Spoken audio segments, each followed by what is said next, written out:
دو لفظوں میں اسلام کو ڈیفائن کیا ہے کہ کلو من الطیبات، پاکیزہ کھاؤ اور عمل بھی پاکیزہ کرو.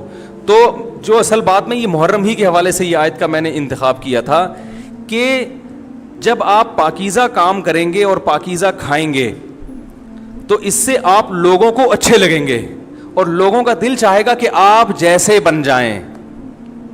سمجھ میں آ رہی بات؟ ایک مثال دیتا ہوں. دیکھو کوئی بھنگی ہو جو بیچارہ ہر وقت گندگی میں رہتا ہو, اسے آپ سمجھائیں کہ یار اچھی زندگی گزارو, صاف ستھرے ہو جاؤ. آپ نے کسی دن اس کو نہلا دیا, بہترین کپڑے ڈیٹول سے نہلایا, سروس کروائی, کیونکہ ظاہر ہے وہ اتنے دنوں سے ایک کام کر رہا ہے تو وہ سروس کے بغیر دھلے گا نہیں. سروس کروائی آپ نے اس کی, خوب نہلا دھلا کے اس پہ اسپرے چھڑک دیا آپ نے, اور 3 دن تک کنٹینیو یہی کام کیا, تو آپ مجھے بتاؤ اس کو برا فیل ہوگا یا اچھا فیل ہوگا؟ کہے گا یار بڑا مزہ آیا. اس کے دل میں اپنے کام سے نفرت پیدا ہونا شروع ہو جائے گی. تو اچھی چیز میں, اچھی طہارت میں, پاکی میں اللہ نے اٹریکشن رکھی ہے. جیسے صاف ستھرا آدمی اچھا لگتا ہے, گندا اچھا لگتا ہے؟ صاف ستھرا اچھا لگتا ہے. تو صاف ستھرے اعمال والا بھی انسان کو اچھا لگتا ہے. تو اللہ تعالیٰ نے اسلام کو جو ڈیفائن کیا 2 لفظوں میں, اچھا کھاؤ اور عمل اچھا کرو. کیا مطلب؟ ایسا کام کرو کہ غیر مسلم تمہاری طرف مائل ہوں کہ یار یہ بڑے اچھے ہیں. تو کوئی ایسی رسم اسلام میں جس کو دیکھ کر وحشت ہوتی ہو, اس کا مطلب ہے وہ اسلام, بولو بھائی, نہیں ہے. کوئی بھی آپ ایسا عمل کر رہے ہیں, لیبل اسلام کا لگا رہے ہیں, مگر اسے دیکھ کر غیر مسلم کو گھنٹوں گھنٹوں سمجھانا پڑتا ہے یہ کیوں ہو رہا ہے, اس کا مطلب ہے کہ یہ اسلام, بولو نا بھائی, نہیں ہے. تو آپ مجھے بتاؤ محرم میں جو کچھ ہو رہا ہے, کیا یہ غیر مسلم کو اسلام کی طرف مائل کرے گا؟ یہ عمل ہے بھائی؟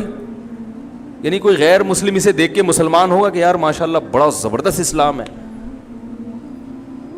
افسوس ہمیں اس پر ہے کہ دیکھو جن کا مسلک ہے, جن کا فقہ ہے, وہ جو کچھ کر رہے ہیں انہیں کرنے دو.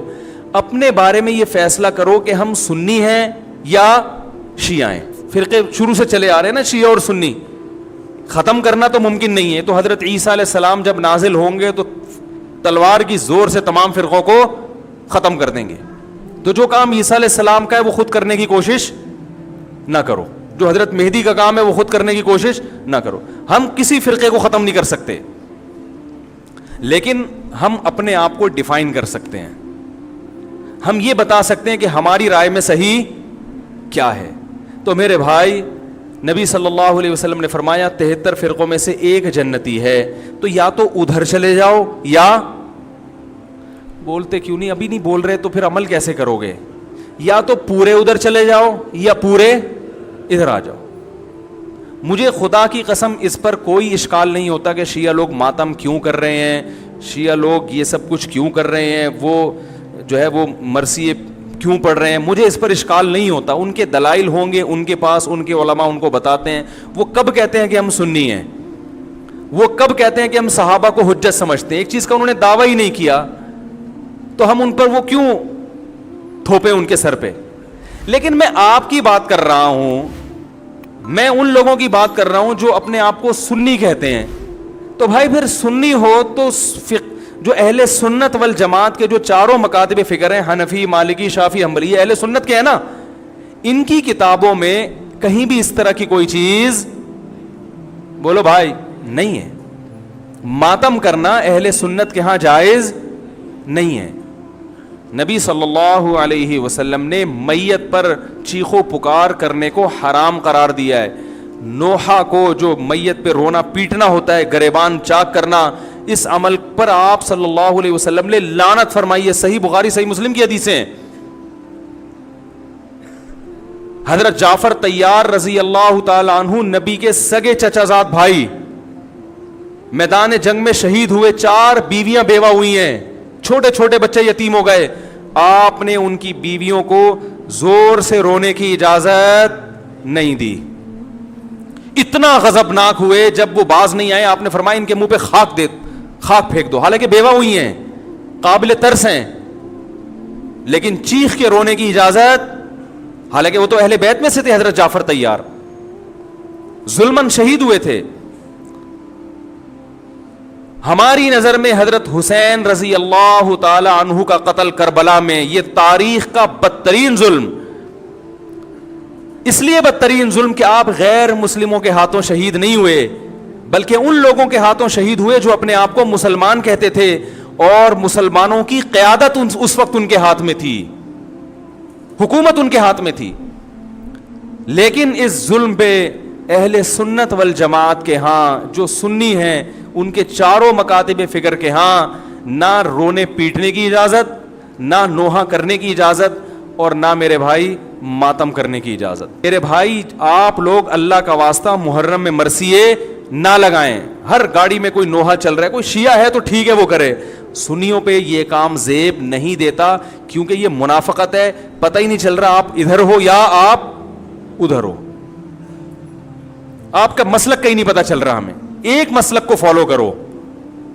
ہمارے ہاں محرم منحوس مہینہ نہیں ہے, ہمارے ہاں محترم مہینہ ہے, مبارک مہینہ ہے. امہات المومنین میں سے بعض کی اس مہینے میں شادی ہوئی ہے. ہم شہادت کو نحوست نہیں سمجھتے. 10 محرم پہلے سے مبارک تھا, حضرت حسین کی شہادت کی وجہ سے اور مبارک بن گیا, منحوس نہیں بنا. شہادت مبارک عمل ہے, منحوس نہیں ہے. ہم اس مہینے میں کالے کپڑے نہیں پہنیں گے, ہم اس مہینے میں خوشیاں منانے کو جائز سمجھتے ہیں. لوگ کہتے ہیں ان کو حسین سے محبت نہیں ہے. محبت کا جو طریقہ حسین نے بتایا اس طریقے پہ عمل کرنا حسین سے محبت ہے. جو طریقہ حسین سے ثابت نہیں ہے اس طریقے پہ محرم کو منانا یہ محبت کا طریقہ ہماری رائے میں نہیں ہے. سمجھ میں آ رہی ہے بات کہ نہیں آ رہی ہے؟ اور ایک میں وضاحت کر کے بیان کو ختم کروں. بھائی یہ کوشش کریں گے نا اس کی, محرم نہ منحوس مہینہ ہے, نہ اس میں بلائیں نازل ہوتی ہیں, اس میں خوشیاں منانا بھی جائز ہے, اس میں نکاح کرنا شادی کرنا بھی درست ہے. یہ جو مشہور ہے محرم کی شادی ناکام ہوتی ہے 100% غلط ہے. جو شیعہ حضرات ہیں وہ بچیں اس سے. ہمارے ہاں یہ بالکل اس کی اجازت ہے, آپ محرم میں نکاح بھی کریں, محرم میں آپ اپنے بچوں کا عقیقہ بھی کریں, آپ اس جو ہے جو بھی خوشیاں ہیں آپ اس کی کریں, تاکہ اسلام کا جو رخ ہے نا, اسلام میں کوئی مہینہ منحوس نہیں ہے, تاکہ غیر مسلموں کے سامنے کم از کم ہماری طرف سے جو اسلام پیش ہو وہ یہ والا ہو, ان کی طرف سے وہ والا ہو. غیر مسلم کے پاس آپشن ہو کہ بھائی دیکھ لو ان میں جو اچھا لگتا ہے وہ والا اسلام آپ فالو کر لو, لیکن آپ بھی ویسے ہی بن گئے تو پھر اسلام کا ایک رخ جائے گا ان کے سامنے. سمجھنے کی نہیں سمجھ رہے؟ تو اس لیے یہ گھروں میں مرثیے نہ لگایا کریں. میتوں پہ نوحہ کرنا, غم منانا ہماری شریعت میں پسندیدہ. 3 دن تک تعزیت ہے بس, اس کے بعد نہیں. اور عورت کے لیے شوہر کے مرنے پر 4 مہینے 10 دن عدت ہے.